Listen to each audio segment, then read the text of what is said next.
welcome to Taxation is Theft Fest 2020. I'm one of your hosts today, Dre. I'm one of the hosts of Drunk and Disorderly.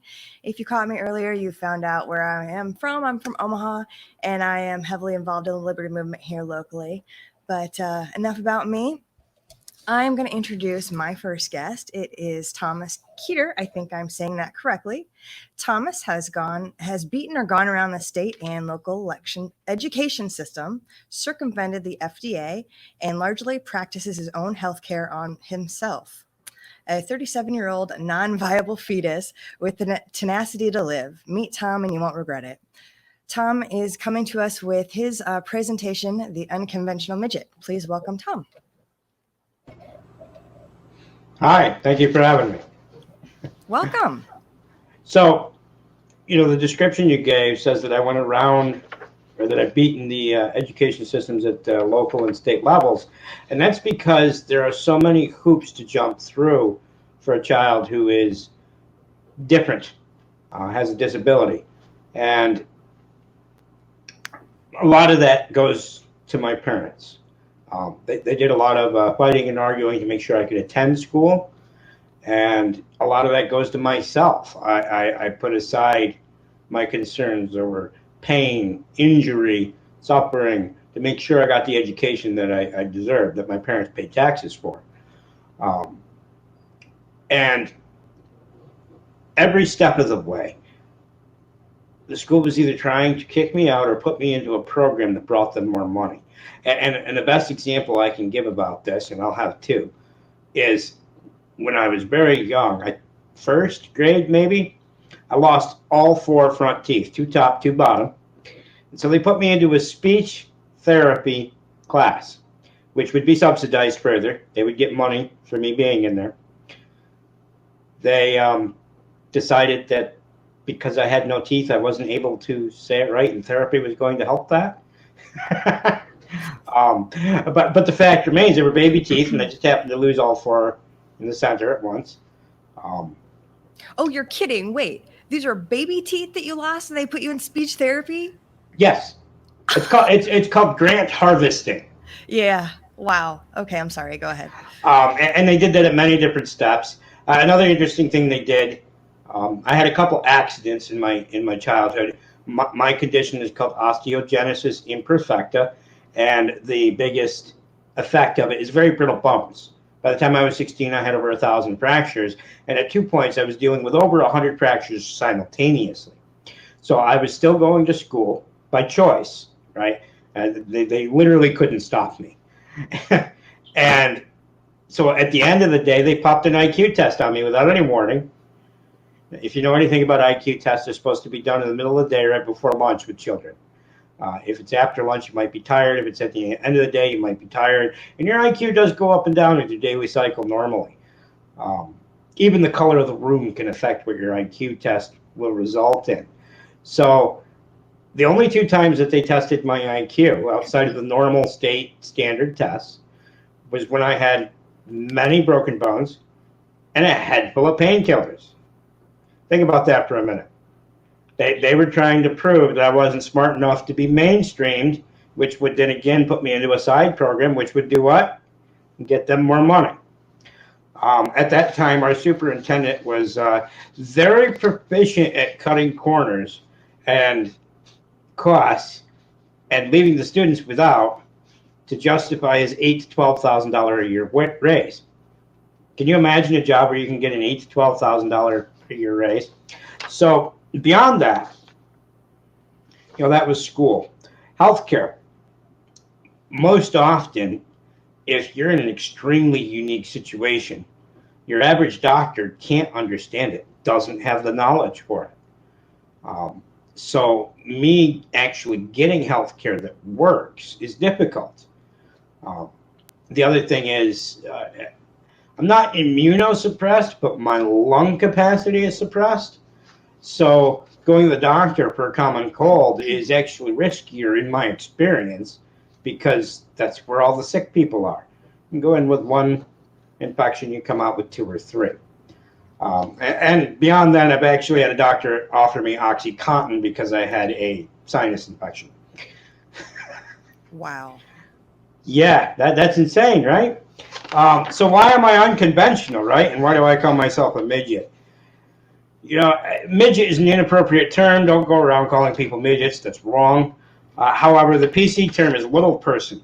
And if you do your research, you know that goes back to Hollywood, like Marilyn Monroe. And the Little People of America, which is our biggest nonprofit, was founded by someone from Hollywood, Billy Barty, whom my mother once kicked out of her house because he was rude. That term goes back even farther to feudal times in Europe and basically meant serf or indentured slave, right? And I don't agree with that. I also have 2 foot wide shoulders, so I may be short, but I'm not little. Now, when it comes to curing infections, I have a very interesting story. I had chronic bronchitis for between 2 and 3 years as a child, and they kept putting me on antibiotics, more antibiotics, stronger antibiotics, and they made me sicker in different ways. I had the fortune of being left out of things like recess, gym, and other physical activities. And so what I would do is go to the library. So when I was 8 years old, I found this little tiny pamphlet book, just stapled, right, about the wonders of garlic, in which it said how it was antiviral, antibacterial, antifungal. And I thought to myself, well, these pills are making me sick, and garlic is nice and cheap and handy. Why shouldn't I try it? So I went home and I told my parents I didn't want to take the pills anymore. And I started eating raw garlic twice a day. Once in the beginning, once in the afternoon, or once in the beginning of the day, and once at the end of the day. Just 1 clove of garlic, which is why I've been telling people I'm going to eat foods that hurt. A lot of people can't stand to eat raw garlic. It's not that bad once you get used to it. And it sure beats getting sicker.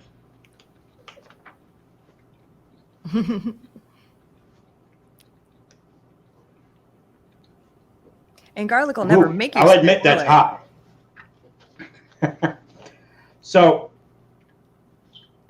I use garlic regularly for any infection. If I get sick, I eat garlic. I do also have a tea that I researched and developed myself. Part of it was started for me, and then I added to it. The main 4 ingredients are coltsfoot leaf, which you have to be careful about. Make sure it's the right variety. I believe it's the German variety that won't hurt your liver. Fenugreek seed, slippery elm bark, and licorice root. And what you do is you attain all 4 of these, which you can get at your common health food store typically, and you grind them up in equal proportions. 2 tablespoons to 1 12-ounce cup of boiling water, and you let that steep until it's about room temperature, and you drink that slowly. If you have a heart condition, though, if you have a known heart condition, you don't want to do this. What this tea does, you typically add some honey or sugar and some salt to it as well, because those are electrolytes, like Gatorade when they're mixed.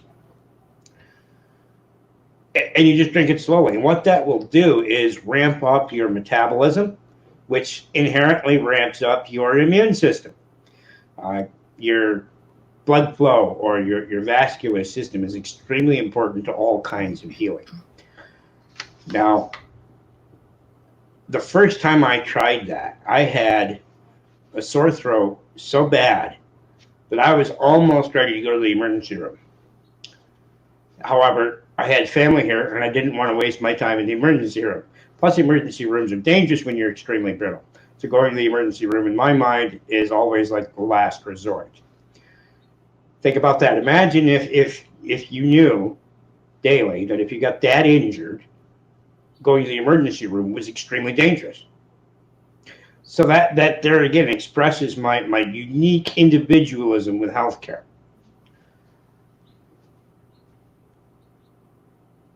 "4 hours the first time I tried that tea. The swelling in my throat went down so fast that my tonsils actually became like empty bags or empty sacks. You could feel them. That was amazing. So now I use it every time I get sick. And the sooner you get it with the onset of symptoms, the better it helps. Now, I also deal with teeth that are breaking. Fortunately, I don't have any nerves in my teeth because I have an adjunct disorder called dentinogenesis imperfecta. And so I don't actually have the pain and I don't have the pulp in my teeth. The pulp is where your cavities can occur. But my teeth are brittle. So when I get an abscess in these teeth that are breaking slowly as I age, what I really need to do is avoid the dentist, which is not accessible, by the way. They always want you to put you in this ergonomic chair, right? It tilts back and it's shaped normally. Well, my knees point to the sides, not the way they're normally pointing. So if I sit in an ergonomic chair with brittle bones, knees that don't bend correctly, my legs are going to break. So I have never been to the dentist that I've actually been served. I've been kicked out of a few. So when I get an abscess, I do three things. I rinse it with peroxide, and I use a eyedropper. The next thing I do is I have 83% pure, the rest being olive oil, oregano oil, which, if you do your research, the ancient Greeks and Mediterranean area, they always use these herbs that we know as Italian classic herbs to treat infection. So, again, self-researched, right? Because my situation was so unique, no one could tell me anything that actually worked. So, again, with the eyedropper, I put that oil right into my tooth. Don't go over 10 seconds, because if you start going over 10 seconds, it's actually so potent, it will damage your gums. So immediately after, you rinse it with cold water. The other thing I do, fresh ginger. Again, just like garlic, it's antiviral, it's antibacterial, and it's antifungal. But it's not garlic, which means it works from a different angle or with different compounds. And so if you combine the ginger and the garlic, a lot of people don't have tolerance for raw ginger either. We did have a question about the garlic and nausea. Does it help with nausea, or would it be the opposite? Does one of them cause it, or? 1 second. No problem. So what I do with the ginger is mince it up and pack it in the gum right next to the abscess, kind of like a poultice or chewing tobacco. If you know what a poultice is, that's a topically applied remedy. And what that will do is just add another layer of, again, antibacterial, antifungal. Pardon me, that was strong ginger. That was a big piece. Now, that's extremely unconventional. Another unconventional approach I take is to accessibility. When you have a disability, if you're going to doctors or the rehab therapists, they usually hand you a nice catalog with lots of fancy products. And they're pretty cookie cutter products, anything from furniture to keyboard tables and the like. The camera I'm using right now is actually attached to a homemade wooden keyboard stand, which works better for me than anything you could buy. And because it was made out of scrap lumber, it was free. Wow, that really was strong ginger. Wait till I get to the habanero. So, I think the point here, if you can't tell, is that we're all unique and we're all individual and we all have our own health problems. Woo! So the other factor here is that this is not new knowledge. This is old knowledge. This is knowledge that we've seen regulated and mandated out of our society. It's almost wrong. So, you know, there's the accessibility issue. 3 or 4 years ago, I started the process to obtain a new wheelchair because I am on services. And what I discovered there was that they had changed the rules for how to qualify for what you need. And I no longer qualified for what I actually needed. I qualified for a chair that would injure me and decline my health within a matter of months. So rather than accepting a $19,000 garbage wheelchair from the taxpayers, we crowdfunded this one, which was at the time 20 years old. As you can see, my suit is ill-fitting too, because my body isn't exactly like everybody else's. But it has tilt, it has recline. It can push start an F-150 Ford pickup. Wow. Right? And I live in the country, so I need to be able to climb the hill. I grew up a farm boy. I'm wearing socks right now, and I can't stand it. So what was the solution there? The solution at first, or at hand originally, was to actually make my mics automated by voice, my TV, my computer remote, so that once the chair I was in, which is actually sitting just to my right because we're actually looking to repair it ourselves, was to go to the bed comfortably. That was my prerogative, was to try to make that end comfortable. And as I said, we're trying to repair the old chair.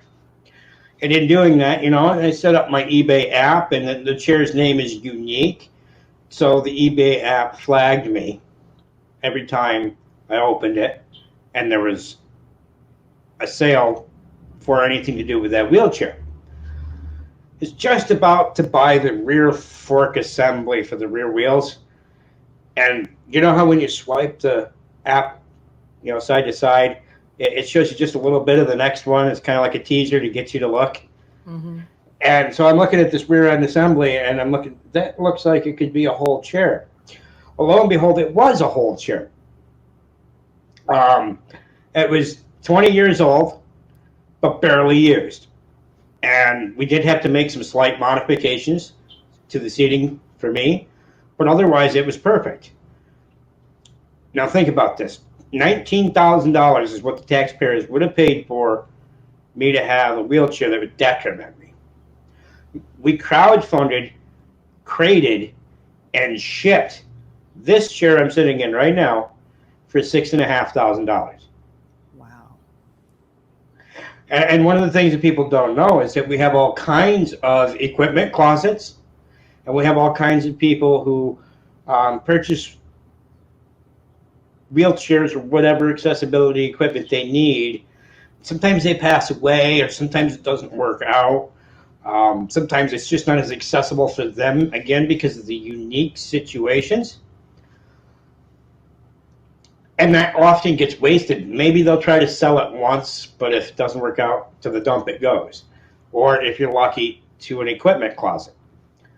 So if you're out there and you're suffering and you need something you can't find or don't have, look for an equipment closet, go on to eBay, check Craigslist, throw out a message, tell the people you know. Another advantage here is getting to know your community. And to that, I do have something I want to read. I don't have a clock in front of me, so I don't know how much time I have. Oh, you have plenty of time. Okay. So somebody asked me on a Facebook post about disabilities the other day, why do people have to be so effing weird around people? Now, this is someone who knows someone with a disability very closely, so to them it doesn't make sense for the reactions that you get. And I can tell you something about that. I'm not going to read it entirely, but psychologically, it does come down to the fight or flight response. Humans in general, if they're not very self-controlled, are beholden to that response.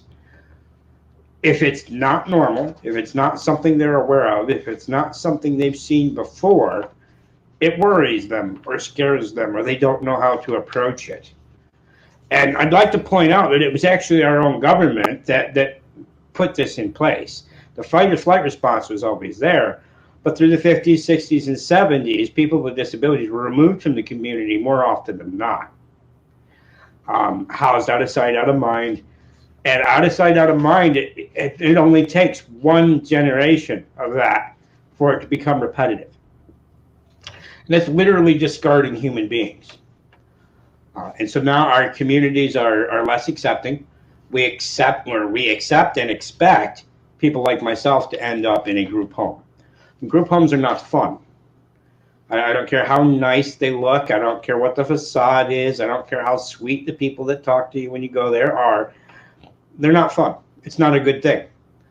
And that's why taxation is theft. Because why do people end up in these homes, right? People end up in these homes because their families and their communities are taxed so hard that they literally don't have the choice. They can't afford to give the person what they need. And furthermore, these institutions are paid for or subsidized by taxes, and then don't provide what they need. They pretend to or act like they do, and insofar as the caregivers, the workers, the boots on the ground, they absolutely care and they absolutely try, but they are often beholden to rules that keep them from being successful, or at least lower their level of success. When I talk to social workers, my own social workers in particular, they're disheartened. There's a heavy rollover rate for people who do this, and that's because they accept the job, take the job, seek the job because they want to help, and end up not being able to. However, I'm gonna read off just the end of this. Only true freedom brings equality.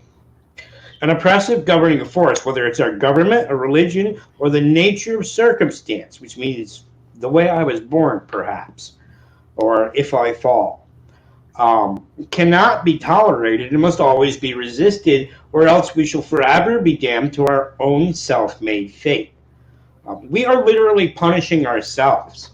And when you group disabilities as separate, you need to remember that unless you die suddenly, you will live in a period of disability at the end of your life. And I can tell you that retirement and elderly homes are often just as bad as any home for the disabled. And if you do your research and you go onto Google, you can look up all kinds of horrors that are current. But let's not get too negative here, right? Right. So only by retaining our rights, freedoms, and responsibilities, right? When you have a family member, they're a responsibility. Will this change? Taxation is theft and welfare sucks. Our communities deserve better. And in that regard, all right, so let's get to the positive swing about this, right? Living unconventionally, finding your own way, making your own way, will get you better results. You'll learn more about yourself. You'll learn more about your conditions. You'll learn more about treating yourself or your own accessibility needs. And now I live in an apartment of an entire house that is more accessible than anything I could ever get anywhere else. My family was extremely poor when I was born. We raised our own food, which means it's healthier, which probably is a good reason as to why I'm as healthy as I am. I'm literally described as one of the worst living cases of my condition and the most improved. Wow. To add to this, medical marijuana. I'm about to turn 37, and I'm a 25-year medical marijuana patient. It's only been legal to have for a year without a license. I've never had a license. There's a study out of, I think it was Israel, because they never had the laws that prevented medical study of marijuana. CBD in particular increases the connectivity and strength of collagen and healing bone. That's where they specifically studied it, was healing bone. Now, I was a growing child when I started marijuana. The condition is a mutation on the gene for collagen type 1, which acts like the rebar structure within your bone and most of your organs. So I'm the most improved. And I had marijuana. I'm alive 37 years beyond the date that I should be, and I had medical marijuana.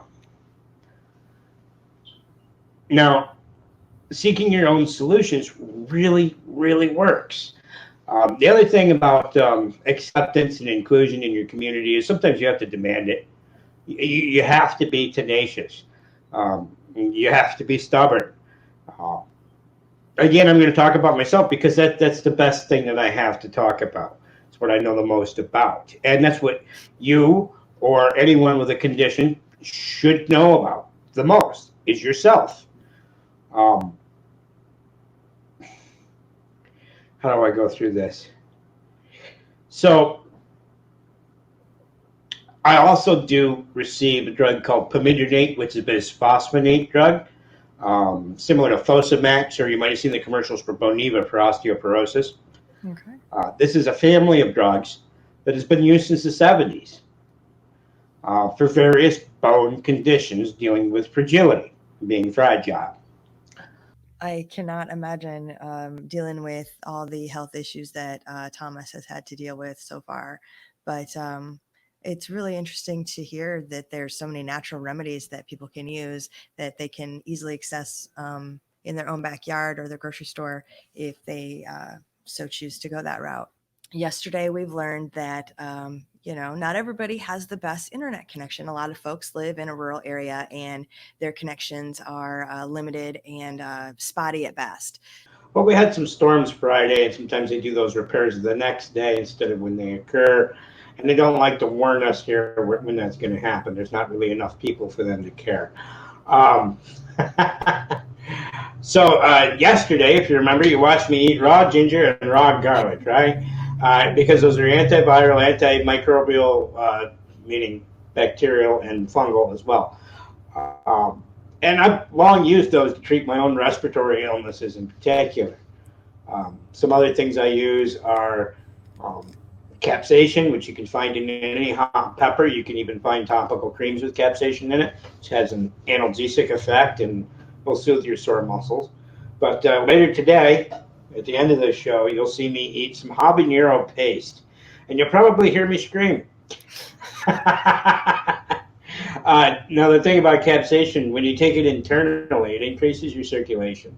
It gives you a healthier repair route. And the way I like to describe this to people is if you have a construction site, you need a flow of vehicles or a flow of a manner to bring in building materials and remove waste products.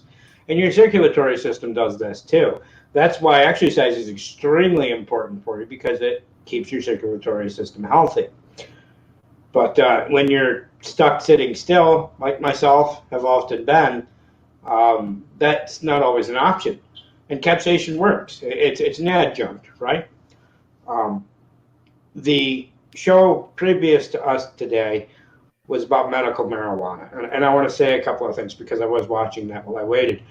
Um, Taxation is theft. In New York, the way they want to do it, or the way they have been doing it, drives that price up through taxation. And the people who need it most are usually living on SSI and things like that. Not only that, but the dispensaries are very limited, so you might have to travel an hour or more to find a legal manner of getting your medical marijuana. That's very difficult and expensive just to travel.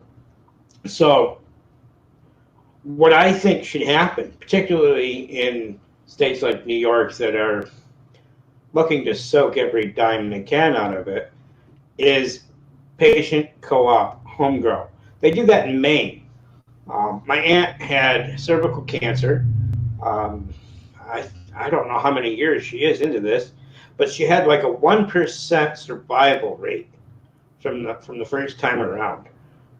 She went through the radiation and the chemo, and she had a lot of the cancer removed, and that was in Connecticut. And then she moved to Maine, and it came back. So technically, her survival rate was even less.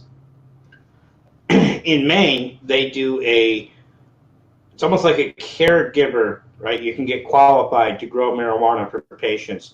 And as a patient, you're allowed to grow marijuana. And so what you have happening there is I don't know how formal or informal it is, but patients are allowed to share their marijuana. So let's say you and your neighbor are both medical patients and you both grow, but your crop fails or doesn't do well, and your neighbor's crop does excellent and they have extra. It means you can share back and forth without a big problem. Now, one thing about my aunt was she was not particularly healthy before she got cancer.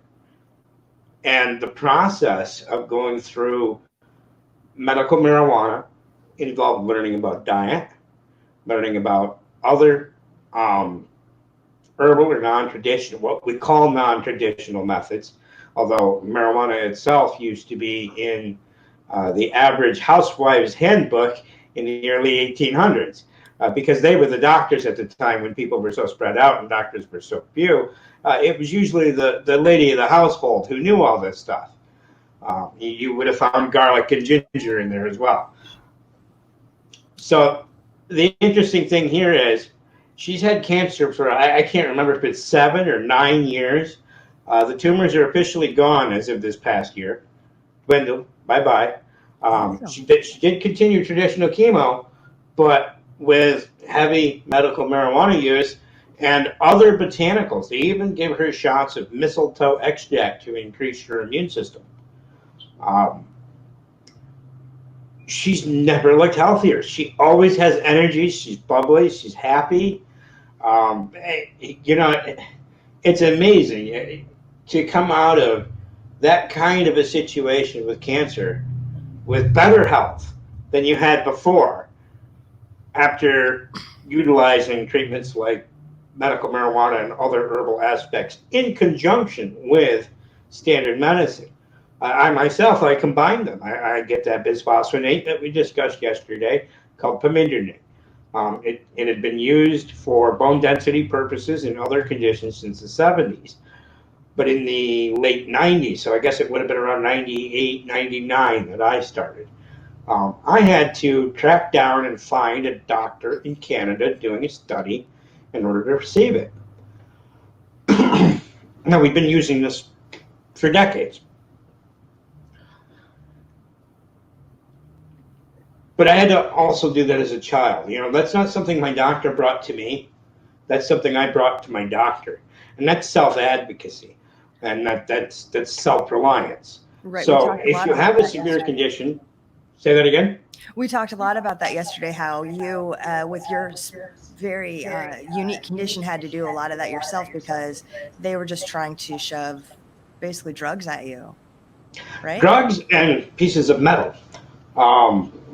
Starting at about 18 months old, they started removing my leg bones from my body, cutting them where they were crooked, and shoving a metal rod down the center.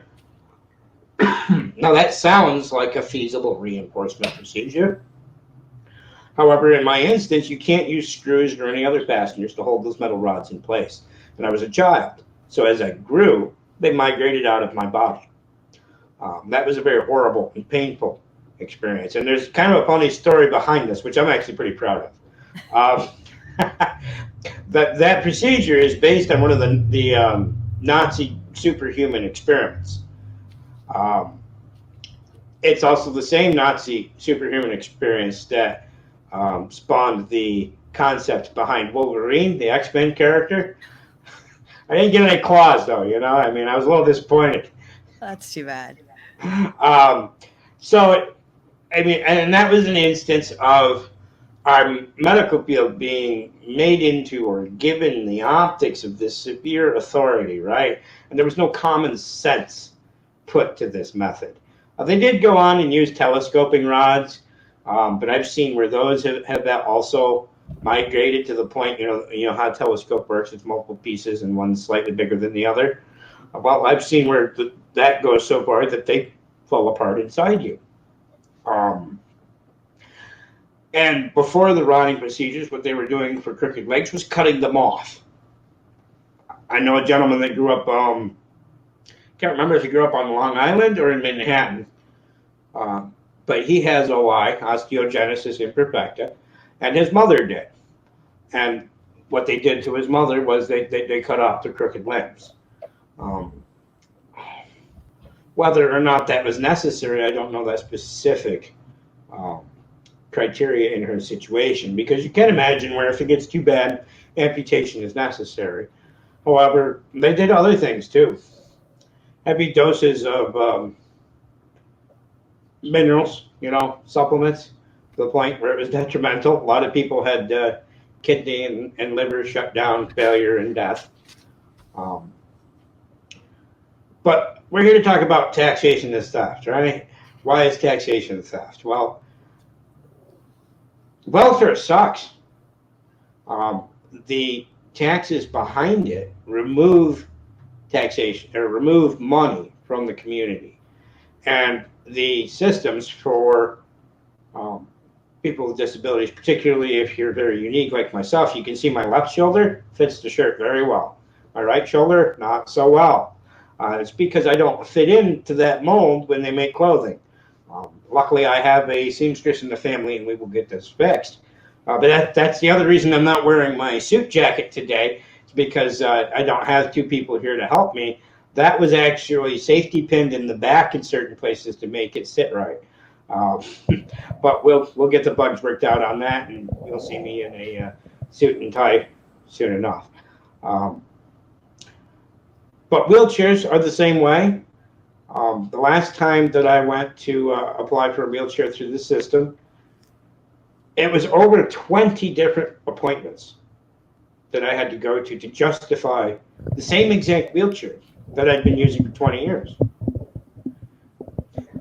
I see your cat is a lot like mine, likes to join the show. Get down. Get down. She's messing with literally everything. Well, you're not paying attention to her. There's nothing on that screen. Why aren't you paying attention to her? Mine's the same way. So those 20 appointments, over 20, I can't remember the exact number right now, but if they weren't paid for by tax dollars, they were subsidized by tax dollars, right? So think about it. That many appointments before they even say yes or no to the wheelchair. What a waste. Taxation is theft. Now, I have never walked, and despite what my government thinks, I do have legs, right? I was once listed. I think we're getting that changed this year. We're waiting to see if it goes through. We've tried to change it before, but I had an assessment years ago, and whoever it was wrote down that I had no legs, but that I did have feet, and that I could drive without assistive technology. Wow, you're amazing. Yeah, I know. Apparently, I'm magic. That's a magical body. The mind power, you just float around. To add to that, I had to go through the mail system to get my non-driver ID recently. And when I got that non-driver ID, the piece of paper told me to drive safely and share the road. How kind of them. I can just imagine somewhere somebody's going to think, oh, this is a driver's license, and go out and do it, right? So, I had panic attacks years ago, too, for a period of high stress in my life. And in doing so, they wanted me to get my heart checked out. And I made the appointment, and I showed up, and I looked at the piece of equipment that they wanted me to sit on to... It's, I can't even remember the name of the machine, but basically it does some sort of electro imaging of your chest, right? And it moves around you as you're sitting in this ergonomic chair. My kneecaps point to the sides, and the chair was ergonomic. My bones are very brittle. So if I had sat in that chair, I would have broken my legs. So even our medical equipment isn't really all that accessible for those who are extremely unique. How we change that, I'm not exactly sure. But when it comes to solutions, I was not approved for the wheelchair that I needed when I went through those 20 appointments. I was approved for one that would have led to, I say slow decline. It would have taken a few months or so before I wouldn't be able to sit in a wheelchair because of the seating of what they would give me. They say they can customize anything and everything, but I've been through this enough. I know better. But it wouldn't have happened, and they also can't add features to a chair that don't have them. And suspension is very important for me with brittle bones and living in the country. So the chairs models that were approved basically wouldn't have gotten me over the threshold of my door to get outside the house.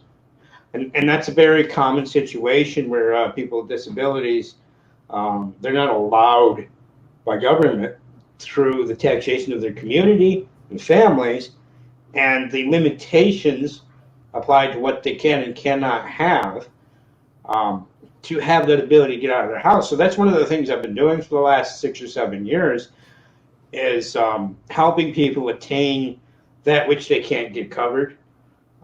I helped a young woman a few towns over get a ramp.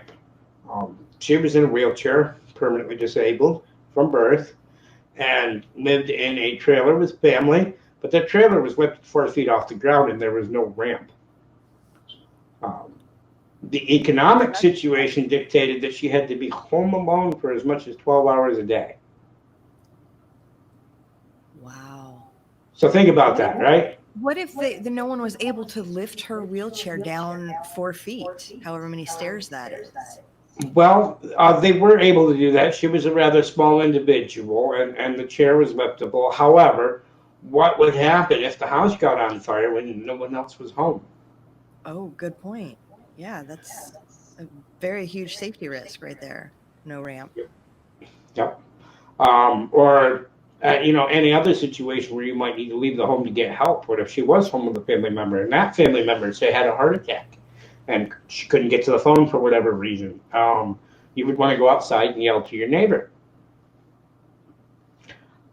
So this concept that what we give people to survive on is okay as long as it's just enough to keep people alive is wrong. We need the ability to find our freedoms and our happiness. I mean, we have the right to pursue happiness. And what is stopping that? What is stopping us from pursuing our happiness? That's the oppression of our communities. All of the gaps in my healthcare and my needs have been provided for by my community to one degree or another. I literally wouldn't be here doing what I do in any way without them. So as we were talking earlier, I did not get approved for the chair I need, even though it was the same chair I'd had over and over again for 20 years. And I believe I told you how we found this one on eBay, and I was encouraged to crowdfund. I had to get over my own self to do that, right? I found it, and my personal care assistant, who's also a friend, was sitting there when I found it, and he said, "Dude, let's crowdfund this." And I had also made a joke. I just screenshot it and said if anybody had $4,500 plus shipping from Austin, Texas, of all places, that's what I'd like for my birthday because my birthday was coming up. But I'm a jokester. I say everything kind of sarcastic and wild because that keeps my personality, my mentality up. I like to make jokes. Probably one of the few people whose first response to breaking their femur in half is to crack a joke. But I do that for other people because if you're in the room with me and I break a bone, you hear it. And people get shocked and people get upset and concerned, and it doesn't do me any good if they're hysterical. So if I can lighten the mood a little bit and they calm down, and then we can address the situation properly. So we crowdfunded what at the time that it was made would have been a $65,000 wheelchair. And we got it shipped here for an entire cost, including crating, of $6,500. Wow. Beyond that, the value of the crate was not lost. The skid base and one of the sides is now a ramped workstation, which my old wheelchair is on. Same model as this one. And I have another parts chair from before that one. And we've been slowly working at getting certain parts made custom because they're no longer supplied. That line of wheelchair went under when the ACA came through because a lot of the qualification avenues for a specialized wheelchair were erased, particularly in New York. And so the line item caps on funding went down too, right? So the other thing that crate got turned into was a exercise bench, which is rather expensive to purchase yourself, and then you'd still have to modify it if you say bought it out of a catalog for situations like mine. But parts of an old crate and finding the foam and material to cover the foam, I got that bench for, if you don't include the partial cost of the crate because it's being reused, I paid less than $100 for something you might spend a few grand on. Wow. And when we're talking about cushions, right? There was a time that they undid this quickly when the ACA rolled through that the only cushion you could get covered was ergonomic, right? Ergonomic. We were talking about that with the machine to scan my heart. Mm-hmm. Now, what I need is a simple flat cushion. You can probably see that, right? I'm pulling the corner up. Yeah. It's just a flat cushion, but it's a special material that the water will run off of it and water vapor will wick through it, and it keeps you dry and helps prevent bed sores. And the foam does the same thing, and they're both antimicrobially treated. Now, I've never seen this simple, flat, square cushion purchased for less than $1,200 through an insurance system. You get those nice pieces of mail that show you how much they're spending on you, right? This was $30 for me. Same materials, perfect custom fit, $30. So yeah, that kind of like upsets you, right? Well, of course, every time the government gets in, they make it more difficult and more expensive and less useful. Yep. It sounds like that has happened at every step that you have taken in your journey through your healthcare and dealing with the state. Everything is overly expensive and unnecessary, or they just don't want you to have it at all. The other thing is, in the past in my life, every wheelchair I got was purchased through the system, and therefore repairs were covered through the system, whether it was an insurance company or whatever. And so you actually weren't allowed to work on your own wheelchair, even if it was an easy fix. Mm-hmm. That would void the warranty, and they'd never buy your parts again. So if you live in a rural area like I do, the best, closest company for this was in Rochester. That's a 4-hour drive. So you end up waiting 6 to 18 months for things like batteries or parts or a repair, right? I was fortunate enough, the guy that I worked with at that time, he would send us the parts and they just wouldn't say anything if they knew we were doing the work, right? So they were breaking the law for my benefit, right? The people whose job it is to do this were willing to break the law for my benefit because they're there to help and they wanted to help. Right. Think about that. You have to break the law to help someone with a disability. Now, that woman that I was talking about that was living in the trailer, it took me 3 phone calls and raising $600 to get her a ramp. That doesn't take much, right? I mean, I had a buddy who was a carpenter who was willing to build it. We raised the money to purchase the materials, and of course, my buddy didn't charge full rate for the carpentry. He only charged us $7 an hour. Now, when you think about that, we have networks of construction companies, networks of various kinds of contractors, and they have slow seasons, and they like to work. They're hardworking people, and they like to work. If you just take the time to connect with your community and find the people who are capable of doing these things that maybe you are not, you can actually get this done for a lot less than what the system will pay through stolen tax dollars.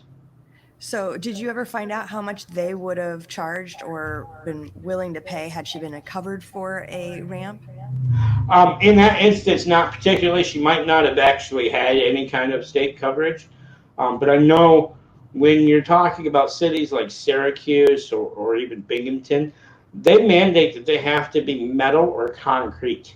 Okay, so you own your own home, and you're not allowed to build your own wooden ramp, which is nice and cheap and effective and easily replaceable. You have to buy. Okay, so they make portable ramps, which are metal, and they're technically qualified, and they are much cheaper than going through the route of getting things built. But to me, they're dangerous. I don't know. I would never use one. They look Um, rickety as hell. yeah. I So you know wouldn't. what I'm talking about. Yeah, I know exactly what you're talking about. Those look terrible. Yep. Um, so you also need permit fees. You might have to pay a few $100s just for the permit to put in this regulated ramp on your own property. Then you have to find a contractor that specializes in concrete or metal work. And then you have to pay those higher materials prices. And of course, the contractor's prices are going to be higher. So then the feasibility of purchasing that ramp and having it installed, or just installing it on site, um, is driven up for not only if you pay for it yourself, but if the taxpayers pay for it, which in some instances they do. They rarely cover the permits, but they can occasionally, if you're lucky, get coverage for the materials and the labor. Um, and they justify these systems by saying, look how much money we spent, and look how many people we served. Excuse me. But what they don't do is look at the end result. They don't look at whether or not these people were served in a manner that helped them the best, or was cost effective, or gave them exactly what they needed. Now, you know what does get you exactly what you need? Being loud, talking about it, being connected with your community, knowing the people in your town, knowing the people in your county, being out and about. And unfortunately, we're seeing less and less of that again. It was just a few years ago, there was a 5,000 person lawsuit against the state of New York because there were requirements or hoops to jump through, right, to be allowed to transition back into their community. And they had jumped through all those hoops, and yet, for whatever reason, we're not allowed. Now, if you're in an institution and you're not allowed to leave, go home, or go into your community, or otherwise pursue your own happiness, what are you? You're very unhappy. You're You're a not free. prisoner, not Mm-hmm. allowed to leave.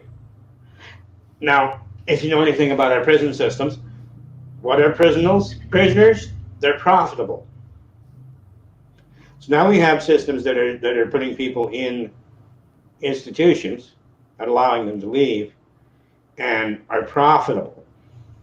Now, I'm not against the profit as a libertarian, but I am against a forced profit through a tax funded or subsidized system, right? When those costs are inflated and we're forced to pay for them, that's not a profit that I agree with. Profiting off of someone who needs a ramp and is willing to pay for it themselves, or has a community to pay for themselves in a manner in which is not artificially inflated, that's a good profit. Um, One of the other things I want to point out, if you have any kind of condition, a healthy diet is your number one go-to. Grains and processed foods, get the heck rid of them. I was put on by my doctor, 500 calorie a day, mostly whole grain diet, and I ballooned. I was gaining weight. I'm 4 feet tall, and I was up over 250 pounds. I threw away grains and the other processed foods, and in 2 years, I lost 100 pounds. I didn't exercise, but I was eating 1,800 to 2,800 calories a day instead of that 500. So we have a lot of misconceptions in our health field, and we are purporting this system that any and every expert around you knows best, and that's not true. Being an expert doesn't mean you know what's best for someone else. It means you have a broad understanding. It means that you have the knowledge you were taught. And when we think about our medical system in particular, um, people don't realize that in med school in this country, you do more credit hours to learn how to sell pills than you do to learn what a healthy diet is. Our FDA says a Pop-Tart is healthier than an avocado. It also tried to say that I shouldn't have the treatment that brought my fracture rate from over 100 a year down to less than 1. Oh my God. And the FDA does all kinds of horrible things like that. And they're largely purchased in one way or another. I mean, it's not for your benefit. Now, there was another instance. As I told you, I'm a disability advocate, and I help people find their needs outside the system. Someone that I went to school with had moved south, gotten married, had a back problem, and had a surgery. And when she was healed from the surgery, they began the steps of moving their entire family out to Missouri. The husband in that situation, he still had work in one of the Carolina states. I forget which one. I apologize. But so she moved out with the kids. And after she got settled, she realized her back surgery, something was up, right? Something was botched or didn't work properly. She was in a lot of pain and looking at her own situation. Then later he came out, and when he started his new job, he injured his foot. And through the process of going through the emergency room and hospital care for the foot injury, he discovered he was diabetic and needed a quadruple heart bypass. Now, they were not established residents, and so going through the system to get that immediate health care, that was not an option for them. What was an option, though, because I did the research for this, I believe it was the American Heart Association and the American Diabetes Foundation, if I'm getting those names right, but it was a nonprofit for each condition. Mm-hmm. I got them in touch with them. They did a combination of things. He got his diabetes medicine, and he got it right away, which, if you know anything about diabetes, you don't really want to go without that if you need it. And he did end up getting his heart surgery. How much of that was subsidized or taxed, that's neither here nor there, because there's another libertarian perspective here. No matter what the systems we live under, no matter what it is that is our choices, staying alive, survival, moving forward, that's our biggest prerogative, right? We don't want to shame people for using, say, SSI or Medicaid or any other form of health care when that's the only choice we're given.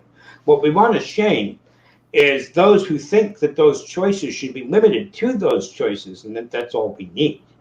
That's what we need to start shaming. And we really need to start doing that at the highest levels. Our senators, our congressmen, everybody in the White House. What few people realize is that the ACA was nothing short of forced subsidization. And any other market that we see subsidization in, take agriculture, we see it negatively affected. Even our transportation that's subsidized, we see that negatively affected. The quality goes down. Or we end up paying more than what we need through this corona situation, COVID-19.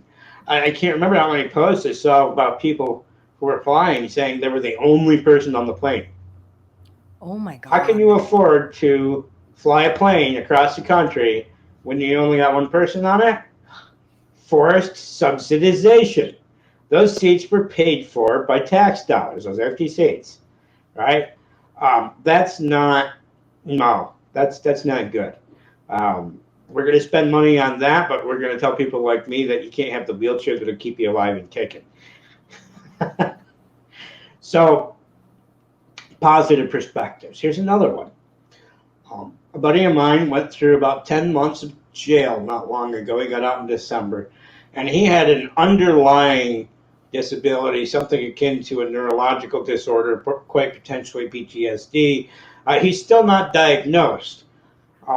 When this COVID-19 situation rolled through, I was in the process of helping him get through the local services so that he could see a doctor and get diagnosed. But then everything went down in lockdown, and everything from his rides, because he lost his license through going to jail, to his ability just to attend the doctor went away. So before they started the whole quarantine thing, The poor guy was sitting on his couch and largely not able to really get off it a whole lot. And he had a really bad track bone.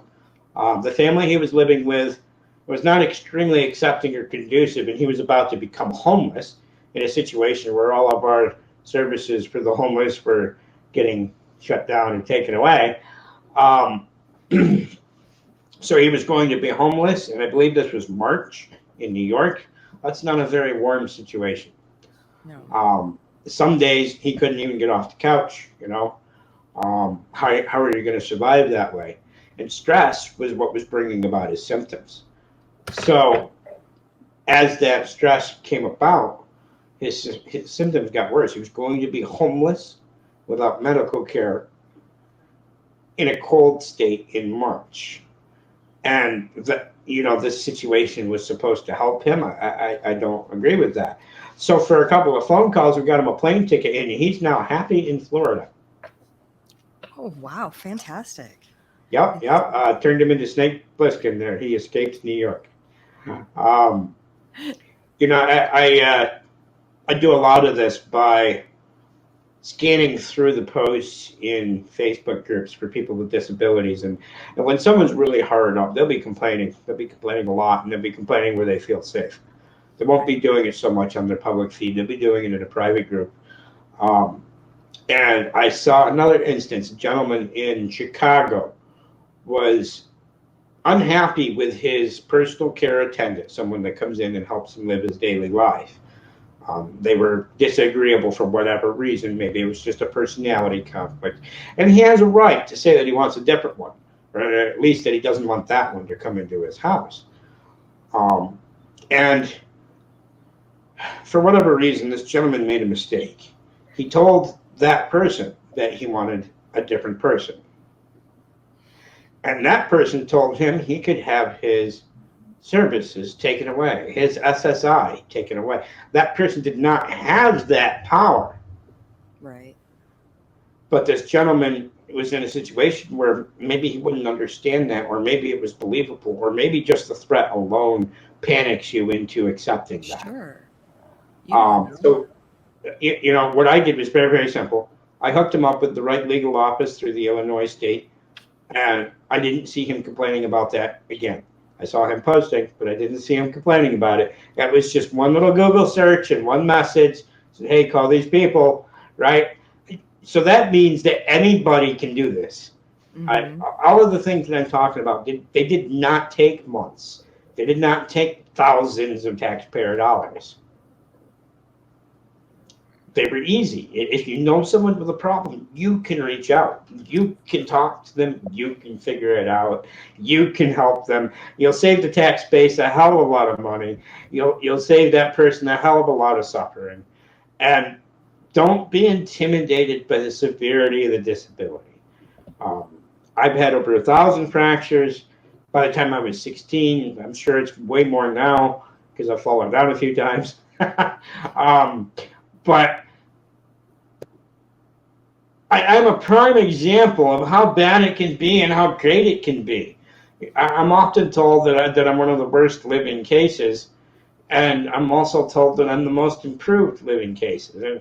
And I chalk that up to growing up poor. We grew and raised our own food mostly.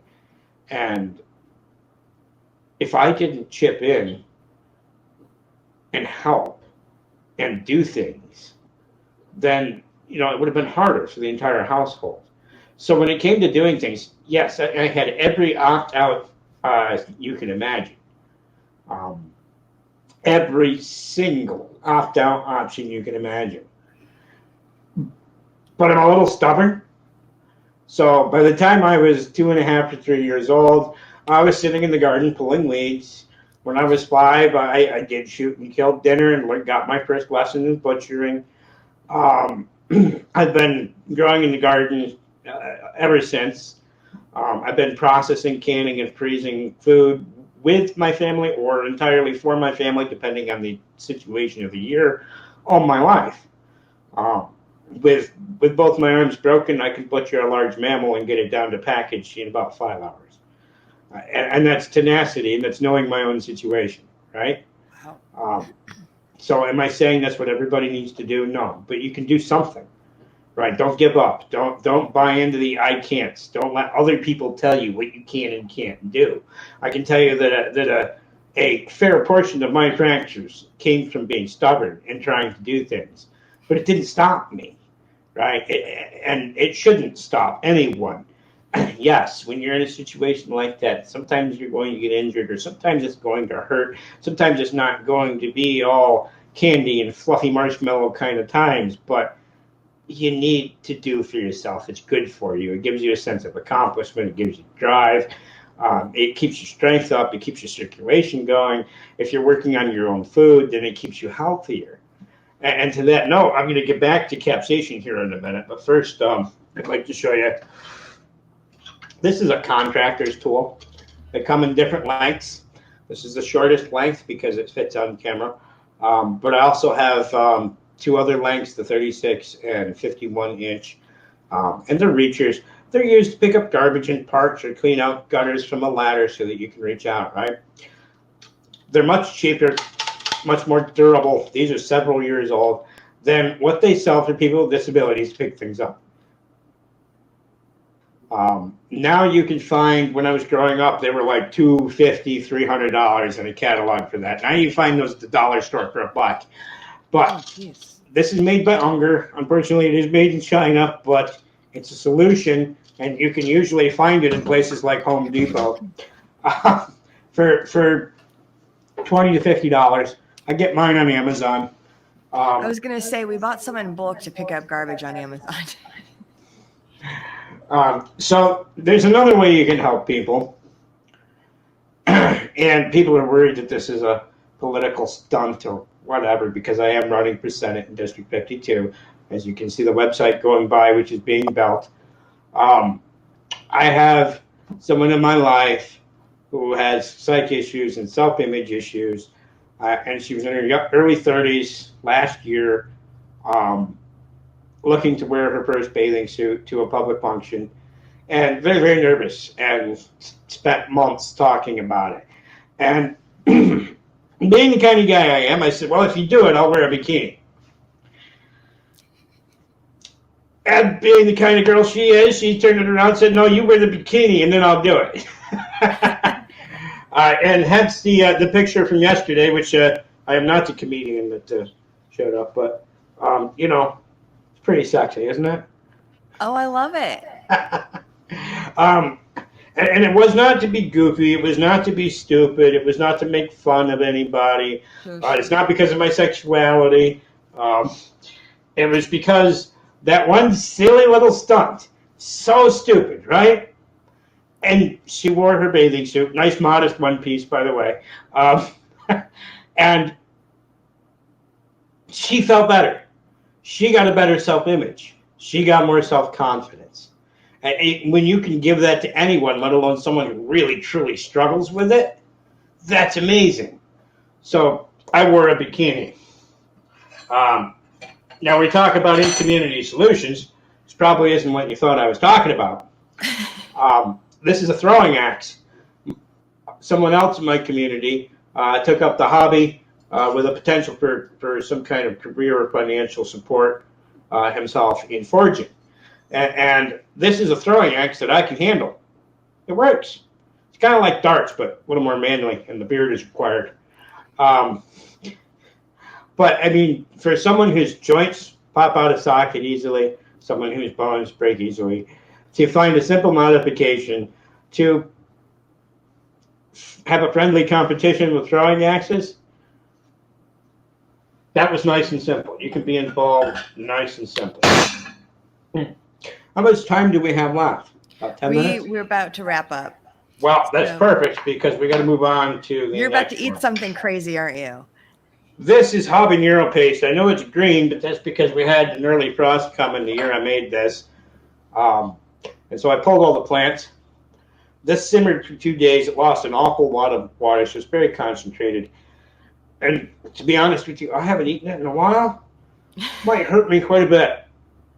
Oh, boy. Normally I would add this to food or whatever, but this is going to make my day awesome. It's going to hurt, and then I'm going to feel great. Oh boy. Woo! Ah! Most people scream more than that when they do it. I bet. I know I would. Yeah, it's depends on your personality type. Most people would not find that pleasant, but you can just mix that into your barbecue Nothing to sauce or your drink marinade. afterwards or nothing? No? You're not going to Mm. have anything to drink?